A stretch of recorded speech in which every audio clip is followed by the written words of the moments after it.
sont 6. Leurs entreprises sont nées au tournant du siècle et ils sont déjà centimilliardaires. Ils sont aujourd'hui plus forts que les États. Ils décident de notre avenir et les citoyens n'ont pas leur mot à dire car on ne vote pas pour eux. Elon Musk a remplacé l'État américain dans certaines de ses missions régaliennes. Avec SpaceX, il fabrique les fusées que la NASA ne sait plus faire. Il a emmené Thomas Pesquet vers la Station spatiale internationale. Il emmènera les astronautes vers la Lune. Ces missions sont pour lui des vols d'essai payés par Washington, car ce qui l'intéresse, c'est de transporter un jour les hommes sur Mars dans ces fusées réutilisables. C'est le même Elon Musk, avec Starlink, qui a empêché l'armée ukrainienne d'attaquer la flotte russe en Crimée. Il lui a simplement coupé l'accès à Internet parce que des hommes du Kremlin lui avaient dit que Poutine riposterait nucléaire s'il était attaqué. Ce sont les satellites de Musk, en effet, qui permettent la guerre en Ukraine. Les Russes avaient neutralisé les satellites Viasat qui desservaient le pays avant la guerre. Et il a joué les chevaliers blancs. Désormais, le Pentagone a peur de ses sautes d'humeur et de ses frasques. C'est encore Musk qui détient X, l'ex-Twitter, qui va influer sur les élections américaines. C'est enfin une de ses filiales, Neuralink, qui vient d'insérer dans le cerveau d'un homme un implant permettant de dialoguer par la pensée avec un ordinateur.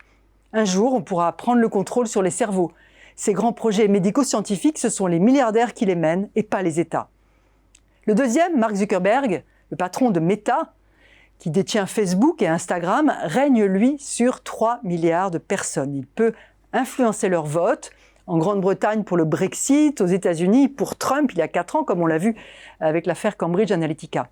Et quand l'Élysée constate que les émeutes urbaines de juillet dernier sont attisées par ces réseaux sociaux, on se filme sur Insta en train de piller une vitrine, il ne peut que supplier Meta de ne plus mettre en avant les vidéos. Mais Zuckerberg fait ce qu'il veut, parce que ses profits dépendent du temps passé sur ces plateformes, qui doivent donc être le plus addictifs possible. Il est responsable de l'augmentation de 56% du taux de suicide chez les 10-25 ans par rapport à la génération précédente. Bill Gates, en tant que deuxième donateur de l'OMS avec sa fondation, dirige de fait la santé mondiale. Il a aussi investi dans la start-up Synchron qui met des implants dans le cerveau de façon moins invasive que Musk en les faisant remonter via une veine jugulaire. Ces implants, d'abord utilisés à des fins médicales, vont peu à peu changer l'espèce humaine. Le quatrième, Jeff Bezos, fondateur d'Amazon, veut nous faire vivre dans des capsules O'Neill, des bulles recréant des villes ou des campagnes posées en apesanteur dans l'espace. Mais comme pour ces voyages interstellaires, seuls les plus riches pourront s'offrir cette échappée. Quant à Larry Page et Sergey Brin de Google, ils veulent tuer la mort et leurs recherches avancent. En attendant, ils se sont emparés du marché de la publicité en ligne et ce sont les médias qu'ils tuent à petit feu.